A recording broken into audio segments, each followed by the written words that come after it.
Hello friends, welcome to MG classes by Vikas sir, जिसमें आज हम लोग का क्लास 7 चैप्टर है। चैप्टर का जो नाम है राष्ट्रीय अर्थव्यवस्था की जीवन रेखाएं। तो इसके बारे में हम लोग पढ़ेंगे और समझेंगे। जो भी कुछ महत्वपूर्ण शब्द होगा उसके बारे में भी समझेंगे और लास्ट में क्वेश्चन भी हम लोग करेंगे। तो चलिए देर ना करते हुए स्टार्ट करते हैं। तो हम अपने प्रतिदिन के जीवन में विभिन्न सामग्री सेवाओं का प्रयोग करते हैं। इनमें से कुछ हमारे आसपास उपलब्ध होती है, जबकि कुछ अन्य चीज़ों ज़रूरत दूर स्थानों से लेकर पूरी की जाती है। वस्तुएं तथा सेवा मांग स्थल से आपूर्ति तल स्थल पर अपने आप नहीं पहुंच जाती है। वस्तुओं तथा सेवाओं की आपूर्ति स्थानों से मांग स्थानों तक ले जाने हेतु परिवहन की आवश्यकता होती है। कुछ व्यक्ति इसके उपलब्ध करवाने में संलग्न है। जो व्यक्ति उत्पादन के परिवहन द्वारा उपभोक्ता तक पहुंचाते हैं उन्हें व्यापारी कहा जाता है। अतः एक देश के विकास की गति वस्तुओं तथा सेवाओं के उत्पादन के साथ साथ उनके एक स्थान से दूसरे स्थान तक वहन की सुविधा पर भी निर्भर करना पड़ता है। इसलिए सक्षम परिवहन के साधन तीव्र विकास हेतु पूर्व अपेक्षित है। वस्तुओं तथा सेवाओं का लाना ले आना और पृथ्वी के तीन महत्वपूर्ण क्षेत्रों पर किया जाता है: स्थल, जल तथा वायु। इन्हीं के आधार पर परिवहन को स्थल, जल व वायु परिवहन में वर्गीकृत किया जाता है। तो बहुत समय तक व्यापार तथा परिवहन सुविधा एक सीमित क्षेत्र तक ही किया जाता था। विज्ञान तथा प्रौद्योगिकी के विकास के साथ व्यापार व परिवहन के प्रभाव क्षेत्र में विस्तृत वृद्धि हुई है। सक्षम व तीव्र गति वाले परिवहन के आज संचार का सबसे बड़े गांव में परिवर्तित हो गया है। परिवहन का यह विकास संचार संसाधनों के विकास की सहायता से ही संभव हो सका है। इसलिए परिवहन, संचार व व्यापार एक दूसरे के पूरक हैं। आज भारत अपने विशाल आकार, विविधताओं, भाषाएं तथा सामाजिक व सांस्कृतिक बहुलताओं के बावजूद संसार के सभी क्षेत्रों में सुचारू रूप से जुड़ा हुआ है। रेल, वायु तथा जल परिवहन, समाचार पत्र, रेडियो, दूरदर्शन, सिनेमा तथा इंटरनेट आदि इसके सामाजिक आर्थिक विकास के अनेक प्रकार में सहायक हैं। स्थानिक से अंतर्राष्ट्रीय स्तरीय व्यापार में अर्थव्यवस्था को जीवन शक्ति दी है। इसके हमारे जीवन को समृद्ध किया है तथा आरामदायक जीवन के लिए सुविधाओं को साधन की बढ़ोतरी की है। इस अध्याय में आप पढ़ेंगे कि किस प्रकार आधुनिक संचार तथा परिवहन के साधनों हमारे देश और इसके आधुनिक व्यवस्था को संचालित करते हैं। अतः यह स्पष्ट है कि सघन और सक्षम परिवहन का जाल तथा संचार के साधन आज विश्व, राष्ट्र और स्थानीय व्यापार हेतु पूर्व अपेक्षित है। तो हम लोग परिवहन पढ़ते हैं। तो स्थल परिवहन हम लोग सबसे पहले पढ़ते हैं। तो भारत विश्व का दूसरा सर्वाधिक सड़क जाल वाला देश है। यह सड़क जाल लगभग 62.16 लाख किलोमीटर है। ये 2020-21 का आंकड़ा है। भारत में सड़क परिवहन रेल परिवहन से पहले प्रारंभ हुआ। निर्माण तथा व्यवस्था में सड़क परिवहन रेल परिवहन की अपेक्षा अधिक सुविधाजनक है। रेल परिवहन की अपेक्षा सड़क परिवहन का महत्व निम्न कारणों से है, जैसे कि रेल लाइन की अपेक्षा सड़क का निर्माण लागत बहुत कम है। अपेक्षाकृत ऊबड़ खाबड़ व विभिन्न भूभाग पर सड़कें बनाई जा सकती हैं। अधिक ढाल प्रवणता तथा पहाड़ी क्षेत्र में भी सड़कें निर्मित की जा सकती हैं। अपेक्षाकृत कम व्यक्तियों, कम दूरी व कम वस्तुओं के परिवहन पर सड़क मितव्ययी है। यह घर सेवाएं उपलब्ध करवाता है तथा सामान चढ़ाने व उतारने की लागत भी अपेक्षाकृत कम है। सड़क परिवहन अन्य परिवहन साधनों के उपयोग में एक कड़ी के रूप में भी कार्य करता है। जैसे सड़कें रेलवे स्टेशन, वायु, समुद्री पतनों को जोड़ती हैं। भारत में सड़कों की सक्षमता के आधार पर इन्हें निम्न 6 वर्गों में वर्गीकृत किया गया है। राष्ट्रीय राजमार्गों में मानचित्र को देखें और इन सड़कों के महत्वपूर्ण की भूमिका बताएं। तो पहला है कि स्वर्णिम चतुर्भुज महाराजमार्ग। तो भारत सरकार ने दिल्ली से कोलकाता, चेन्नई, मुंबई व दिल्ली को जोड़ने वाली 6 लेन वाली महाराजमार्ग की सड़क की परियोजना प्रारंभ की है। इस परियोजना के तहत 2 गलियारे प्रस्तावित हैं। प्रथम उत्तर दक्षिण गलियारा जो श्रीनगर को कन्याकुमारी से जोड़ता है, और दूसरी जो पूर्व पश्चिम गलियारा है जो सिलचर असम तथा पोरबंदर गुजरात को जोड़ता है। इस इस राजमार्ग का मुख्य उद्देश्य भारत की मेगा सिटी मध्य की दूरी के परिवहन व समय को न्यूनतम करना है। यह राजमार्ग जो परियोजना है ये भारत का राष्ट्रीय प्राधिकरण के अधिकार क्षेत्र का है। इसके है इसके मतलब इसके बाद जो अगला है वो है राष्ट्रीय राजमार्ग। तो राष्ट्रीय राजमार्ग देश का दूरस्थ भागों को जोड़ता है। ये प्राथमिक सड़क तंत्र है जिसका भी निर्माण रख रखाव केंद्रीय लोक निर्माण विभाग यानी कि CPWD के अधिकार के क्षेत्र में है। अनेक प्रमुख राष्ट्रीय राजमार्ग उत्तर से दक्षिण तथा पूर्व से पश्चिम दिशाओं में फैले हैं।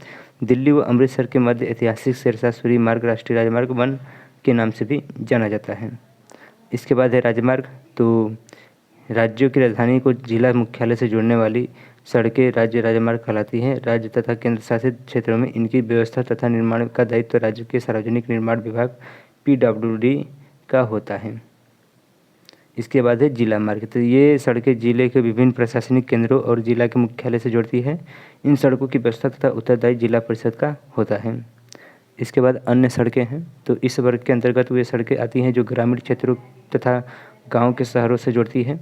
प्रधानमंत्री ग्रामीण सड़क परियोजना के तहत इन सड़कों का विकास को विशेष प्रोत्साहन मिला है। इस परियोजना के कुछ विशेष प्रावधान हैं जिसमें देश के प्रत्येक गांव को प्रमुख शहरों में पक्की सड़कों द्वारा जोड़ना प्रस्तावित है। तो ये देख लीजिए, ये सड़क राष्ट्रीय राजमार्ग है जो कि मैप दिया गया है। तो आप एक बार देख लीजिएगा, क्योंकि इस समय मैप मैं नहीं पढ़ा सकता क्योंकि ज़्यादा टाइम लगेगा मैप पढ़ाने में भी, उसका एक अलग क्लास होगा। तो सीमांत सड़कें, तो उपरोक्त सड़कों के अतिरिक्त भारत सरकार प्राधिकरण के अधीन सीमा सड़क संगठन है जो देश के सीमांत क्षेत्रों से सड़कों का निर्माण व उनकी देखरेख करता है। यह संगठन 1960 में बनाया गया जिसका कार्य उत्तर तथा उत्तरी पूर्वी क्षेत्र में स्मारक महत्व के सड़कों का विकास करना था। इन सड़कों के विकास के दुर्गम क्षेत्रों में अभिगम्यता बढ़ी है और यह क्षेत्र के आर्थिक विकास में भी सहायता हुई है। तो ये फैक्ट है, तो फैक्ट को हम लोग बाद में पढ़ेंगे। और सड़क निर्माण में प्रयुक्त पदार्थ के आधार पर सड़कों के कच्ची व पक्की सड़कों में वर्गीकृत किया जाता है। पक्की सड़कें सीमेंट, कंक्रीट तथा तारकोल द्वारा निर्मित होती हैं और ये 12मासी सड़कें होती हैं। कच्ची सड़कें वर्षा ऋतु में अनुपयोगी हो जाती हैं। इसके बाद आपको हम लोग पढ़ाएंगे रेल परिवहन। तो चलिए पढ़ते हैं। भारत में रेल परिवहन वस्तुओं एवं यात्रियों के परिवहन का मुख्य साधन है। रेल परिवहन अनेक कार्यों में सहायक है जैसे व्यापार, भ्रमण, तीर्थ यात्राएं व लंबी दूरी तक सामान का परिवहन आदि। एक प्रमुख परिवहन का साधन के अतिरिक्त पिछले 150 वर्षों में भी अधिक समय से भारतीय रेल एक महत्वपूर्ण समन्वयक के रूप में भी जानी जाती है। भारतीय रेल देश की अर्थव्यवस्था, उद्योग में कृषि और तीव्र गति से विकास के लिए उत्तरदायित्व है। भारतीय रेल को 16 रेल प्रखंडों में पुनः संकलित किया गया है। तो देश में रेल परिवहन के वितरण को प्रभावित करने वाले कारकों के भू आकृतिक, आर्थिक और प्रशासनिक कारक प्रमुख हैं। उत्तरी मैदान अपने विस्तृत समतल भूमि, सघन और जनसंख्या घनत्व संपन्न कृषि व प्रचुर संसाधनों के कारण रेल परिवहन के विकास व वृद्धि में सहायक रहा है। यद्यपि असंख्य नदियों के विस्तृत जल मार्गों का पुलों का निर्माण में कुछ बाधाएं आई हैं।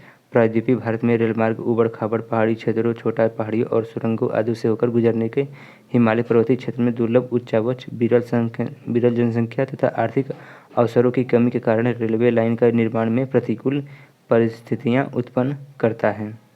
इस प्रकार पश्चिमी राजस्थान, गुजरात के दलदली भाग, मध्य प्रदेश के वन क्षेत्र और छत्तीसगढ़, उड़ीसा व झारखंड में रेल लाइन निर्माण करना कठिन है। सह्याद्री तथा उससे सन्निध क्षेत्र को भी घाट व दर्रों के द्वारा ही पार पाना संभव है। कुछ वर्ष पहले भारत का महत्वपूर्ण आर्थिक क्षेत्र में पश्चिमी तट के साथ कोंकण रेलवे के विकास ने यात्री व वस्तुओं के आवागमन को सुविधाजनक बनाया है। यद्यपि यह असंख्य समस्याएं भी हैं जैसे भूस्खलन तथा किसी भाग में रेलवे ट्रैक का धंस जाना। आज राष्ट्रीय अर्थव्यवस्था में परिवहन के अन्य सभी साधनों की अपेक्षा रेल परिवहन प्रमुख हो गया है। यद्यपि रेल परिवहन समस्याओं को मुक्त नहीं है। बहुत से यात्री बिना टिकट की यात्रा करते हैं। रेल संपत्ति की हानि तथा चोरी जैसी समस्याएं भी पूर्णतः समाप्त नहीं हुई हैं। जंजीर खींचकर यात्री कभी भी अनावश्यक रूप से गाड़ी से रोकते हैं और जिससे रेलवे की भारी हानि उठानी पड़ती है। जरा सोचिए, हम अपनी रेलगाड़ियों को निर्धारित समय पर चलने से कैसे मदद कर सकते हैं। तो अब हम लोग पढ़ लेते हैं पाइपलाइन। तो भारत में परिवहन मानचित्र पर पाइपलाइन एक नया परिवहन का साधन है। पहले पाइपलाइन का उपयोग शहरों और उद्योगों को हानि पहुंचाने हेतु होता था। आज इसका प्रयोग कच्चा तेल, पेट्रोलियम उत्पादन तथा तेल, प्राकृतिक तथा गैस क्षेत्र में उपलब्ध गैस शोधनशालाओं, उर्वरक कारखानों व बड़े ताप विद्युत गृहों तक पहुँचाने में किया जाता है।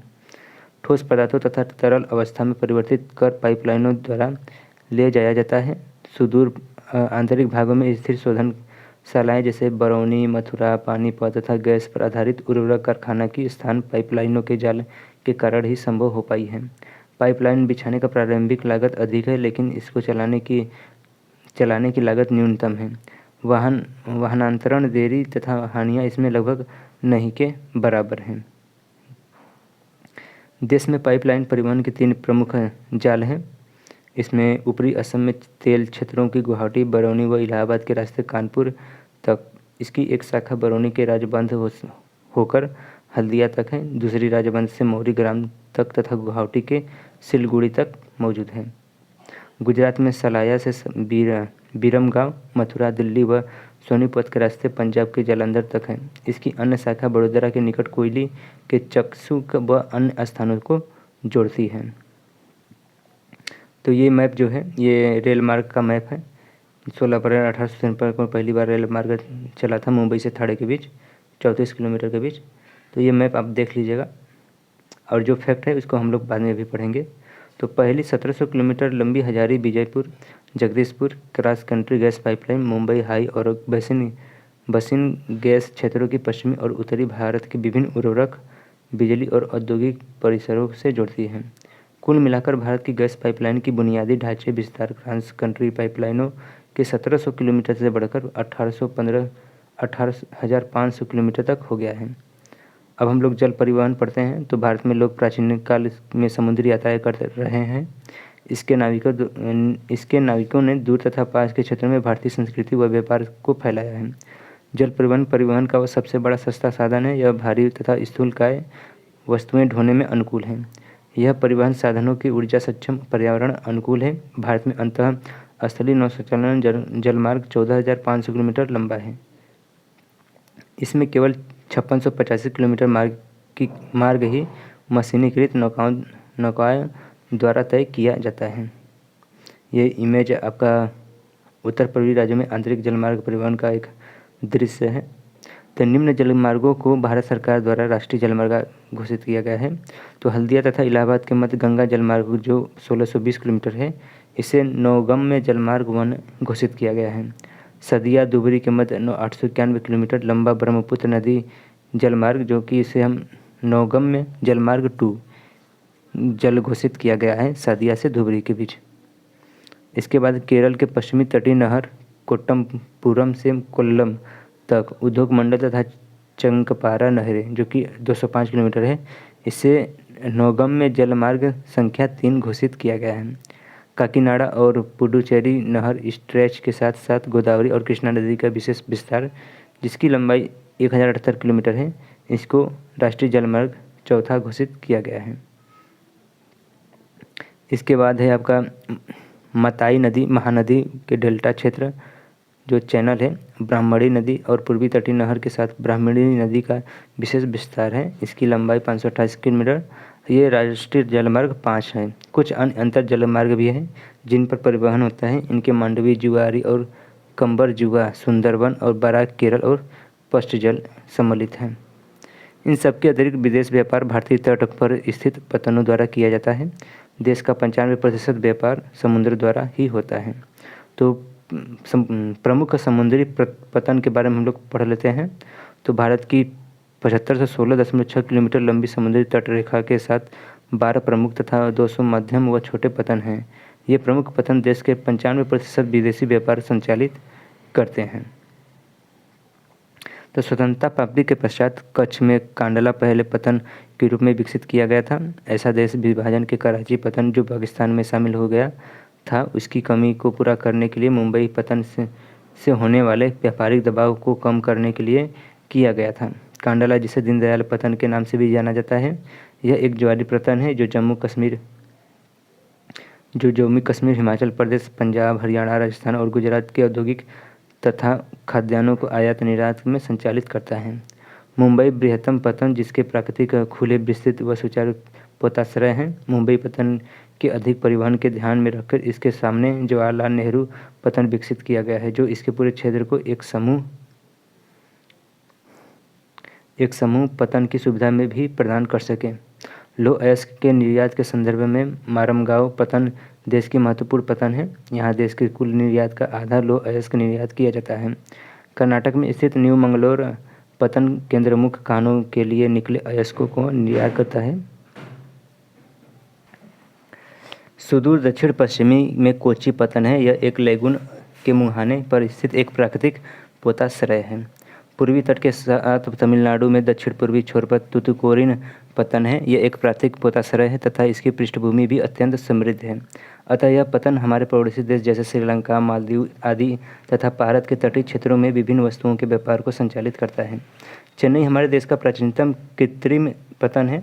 व्यापार की मात्रा तथा जल्दे सामान के संदर्भ में इसका मुंबई के बाद दूसरा स्थान है। विशाखापट्टनम स्थल से घिरा तथा गहरा व सुरक्षित पतन है। प्रारंभ में यह पतन लौह अयस्क निर्यात के रूप में विकसित किया गया था। उड़ीसा में स्थित पारादीप पतन विशेषतः यह लौह अयस्क का निर्यात करता है। कोलकाता एक अंतः स्थलीय नदी पतन है। यह पतन गंगा ब्रह्मपुत्र बेसिन की बृहत व समृद्ध पृष्ठभूमि को सेवाएं प्रदान करता है। ज्वारी पतन होने के कारण तथा हुगली के तलछट जमाव से इसे नियमित रूप से साफ करना पड़ता है। कोलकाता पतन पर बढ़ते व्यापार को कम करने हेतु हल्दिया सहायक पतन के रूप में विकसित किया गया है। ये देख लीजिएगा, ये आपका बड़े आकार का कुछ वर्गों में उठाने वाले सुविधा युक्त तुतुकोरी पतन का दृश्य है। तो वायु परिवहन हम लोग पढ़ लेते हैं। तो आज वायु परिवहन तीव्रतम, आरामदायक व प्रतिष्ठित परिवहन का साधन है। इसके द्वारा अति दुर्गम स्थानों जैसे ऊंचे पर्वत, मरुस्थलों, घने जंगलों, लंबी समुद्री यात्रा को सुगमता पर पार किया जा सकता है। वायु परिवहन के अभाव में देश के उत्तरी पूर्वी राज्यों के विषय में सोचें, जहां बड़ी नदियां, विच्छिन्न धरातल, घने जंगल, निरंतर बाढ़ आदि का एक सामान्य बात है। हवाई यात्रा इसे अधिक अभिगम्य बना दिया है। सन 1953 में वायु परिवहन का राष्ट्रीयकरण किया गया। एयर इंडिया घरेलू एक और अंतर्राष्ट्रीय वायु सेवाएं भी प्रदान करती हैं। पवन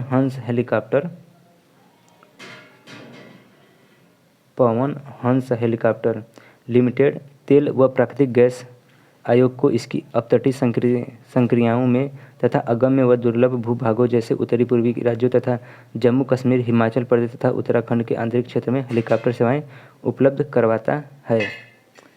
हवाई यात्रा सभी व्यक्तियों के पहुंच में नहीं है। केवल उत्तरी पूर्वी राज्यों में इन सेवाओं के आम आदमी तक उपलब्ध कराने हेतु विशेष प्रबंध किए गए हैं। इसके बाद अब हम लोग पढ़ लेते हैं संचार सेवाएं। तो जब मानव पृथ्वी पर अवतरित हुआ है, उससे विभिन्न संचार माध्यमों का प्रयोग किया है, लेकिन आधुनिक समय में बदलाव की गति तीव्र है। संदेश प्राप्त करना या संदेश भेजने वाले की गतिविहीन रहने हेतु लंबी दूरी के संचार बहुत आसान है। निजी दूरसंचार तथा जनसंचार में दूरदर्शन, रेडियो, समाचार पत्र, प्रेस तथा सिनेमा आदि देश के प्रमुख संचार साधन हैं। भारत का डाक संचार क्षेत्र विश्व का बृहत्तम है। यह पार्सल, निजी पत्र व्यवहार तथा तार आदि को संचालित करता है। कार्ड व लिफाफा बंद चिट्ठी पहली श्रेणी की डाक समझी जाती है तथा विभिन्न स्थानों पर वायुयान द्वारा पहुंचाया जाता है। द्वितीय श्रेणी के डाक रजिस्टर्ड पैकेट, किताबें, अखबार और मैगजीन शामिल हैं। यह धरातली डाक द्वारा पहुंचाया जाता है तथा इनके लिए स्थल व जल परिवहन का प्रयोग किया जाता है। बड़े शहरों व नगरों में डाक संचार में शीघ्रता हेतु हाल ही में 6 डाक मार्ग बनाए गए हैं। इन्हें राजधानी मार्ग, मेट्रो चैनल, ग्रीन चैनल, व्यापार चैनल, भारी चैनल तथा दस्तावेज चैनल के नाम से भी जाना जाता है। दूरसंचार तंत्र में भारत एशिया महाद्वीप के अग्रणी है।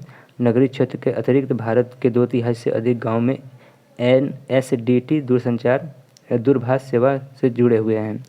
सूचनाओं के प्रसार के आधार स्तर से उच्च स्तर तक समृद्ध करने हेतु भारत सरकार ने देश के प्रत्येक गांव में 24 घंटे STD सुविधा के विशेष प्रबंध किए हैं। पूरे देश भर में STD की दरों को भी नियमित किया है। यह सब सूचना के संचार पर अतिरिक्त प्रौद्योगिकी को समन्वित विकास में ही संभव हो पाया है।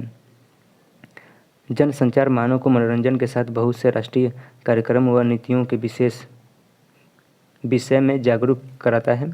इनमें रेडियो, दूरदर्शन, समाचार पत्र, पत्रिकाएं, किताबें तथा चलचित्र सम्मिलित हैं। आकाशवाणी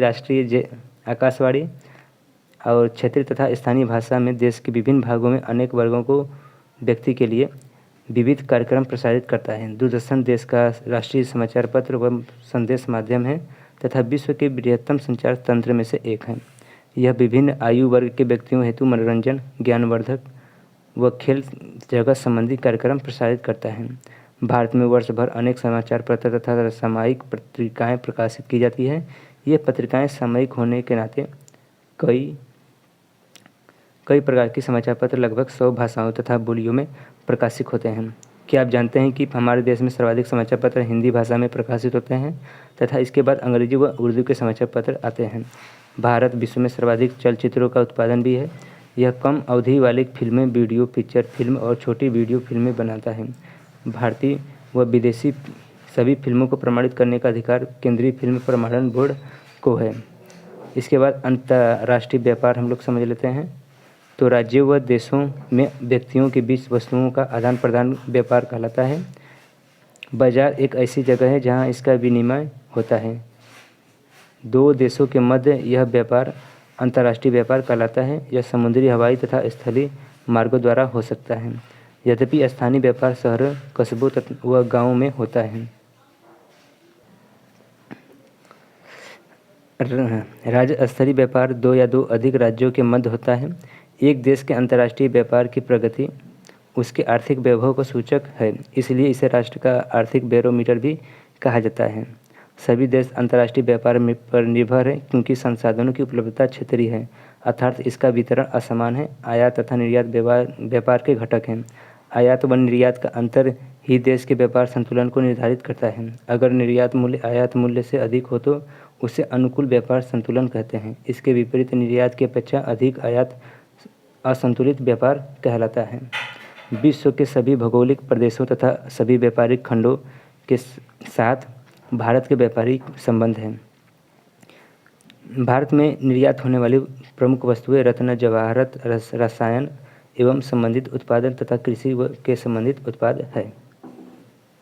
भारत में आयातित वस्तुओं में कच्चा पेट्रोलियम तथा उत्पाद, रत्न, जवाहरात, आधार धातुएं, मशीनें व कृषि अन्य उत्पाद शामिल हैं। भारत अंतर्राष्ट्रीय स्तर पर एक सॉफ्टवेयर महाशक्ति के रूप में उभरा है तथा सूचना प्रौद्योगिकी के माध्यम से अत्यधिक विदेशी मुद्रा अर्जित कर रहा है। इसके बाद पर्यटन एक व्यापार के रूप में हम लोग समझ लेते हैं। तो पिछले 3 दशकों में भारत में पर्यटन उद्योग में महत्वपूर्ण वृद्धि हुई है। 150 लाख से अधिक व्यक्ति पर्यटन उद्योग में प्रत्यक्ष रूप से संलग्न हैं। पर्यटन राष्ट्रीय एकता का प्रोत्साहित करता है तथा स्थानीय हस्तकला को सांस्कृतिक उद्यमों में प्रश्रय देता है। अंतर्राष्ट्रीय स्तर पर यह हमें संस्कृति और विरासत की समझ विकसित करने के सहायक प्रदान करता है। विदेशी पर्यटक भारत में विरासत पर्यटन, पारी पर्यटन, रोमांचकारी पर्यटन, सांस्कृतिक पर्यटन, चिकित्सा पर्यटन तथा व्यापारिक पर्यटन के लिए आते हैं। देश के विभिन्न भागों में पर्यटन की अपार संभावना है। पर्यटन उद्योग के विकास हेतु विभिन्न प्रकार के पर्यटन को बढ़ावा देने के प्रयास किए जा रहे हैं।